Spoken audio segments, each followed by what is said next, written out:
Je vais vous montrer comment créer des multiscripts avec Sioc. Donc le bouton est ici, multiscript, mais avant il faut créer des scripts au format TXT.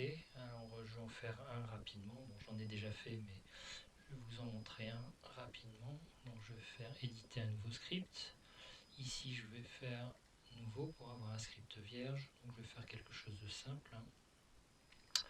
Je vais mettre ici un switch, ça sera le numéro 10, un nom évocateur SW pour switch test 1, voilà, ça va être le dispositif 0, ça va être l'entrée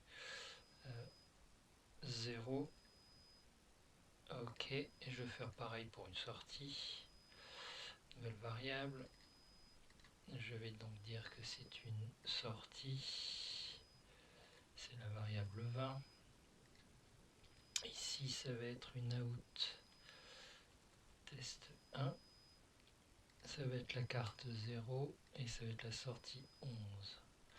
Voilà, je vous conseille de sauvegarder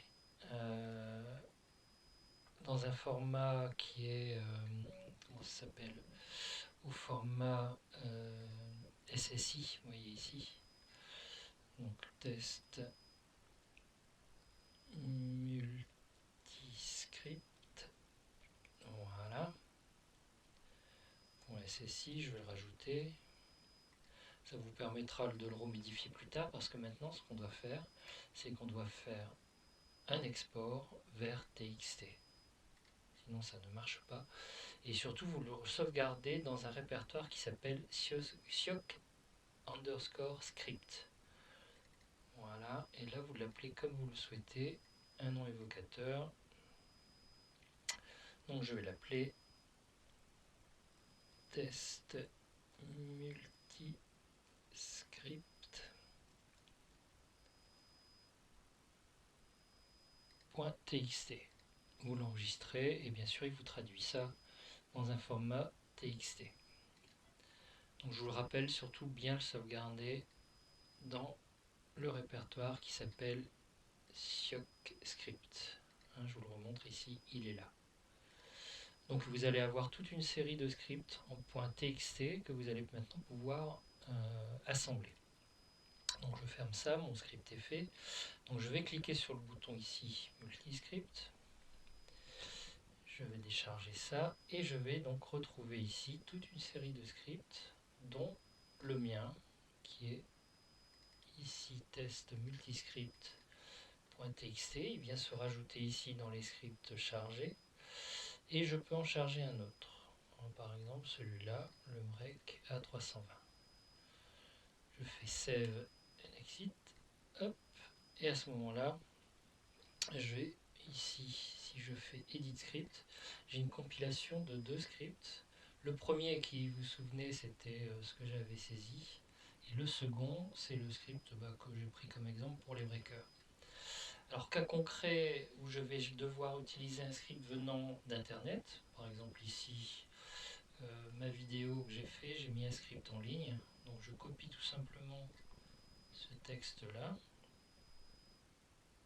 voilà, je fais un CTRL C, j'ouvre ici un bloc-notes et je le colle, voilà, donc ça me fait un fichier TXT, donc je vais l'enregistrer sous, je vais rechercher ici dans programme file iocard sioc5, vous vous souvenez, il faut aller dans sioc script ici et je le nomme ici. C'est un exemple pour les roues de throttle, donc test roue de trim, pardon, trim, voilà, j'enregistre. Maintenant je viens dans sioc multiscript ici et je vais donc ici avoir dans la liste test trim, route trim, voilà, c'était celui-ci. Donc je me retrouve avec deux scripts. Je fais un save, voilà. Je peux aller voir mon script et vous allez voir que j'ai bien mon premier script que j'avais fait plus le second qui s'est rajouté ici à la suite.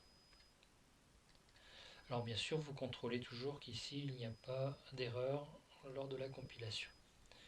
Une autre chose, c'est qu'il faut veiller à mettre, si on va voir ici, à mettre statique dans les variables, sinon la 3000 ici va être numérotée si vous n'avez pas le mot statique dans la définition.